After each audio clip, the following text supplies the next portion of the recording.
Fultali union বিএনপির সচিব যারা ফিরোজ আলম মোল্লা ভাই, যুবদলের সভাপতি সাদুল্লাহ, সাথে আছে আলামিন দপ্তরি ভাই, আব্দুর রহমান দপ্তরি ভাই এবং আমাদের হারুন মরল ভাই, মিজান কাজী ভাই এবং আমাদের মুন্সিগঞ্জ বিএনপির অহংকার বাংলাদেশ জাতীয় দল মুন্সিগঞ্জ জেলা আহ্বায়ক কমিটির সদস্য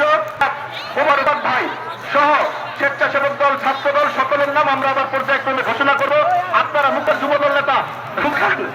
সবাইকে আমি একটু মঞ্চে ডান পাশে বসে যাওয়ার অনুরোধ করছি।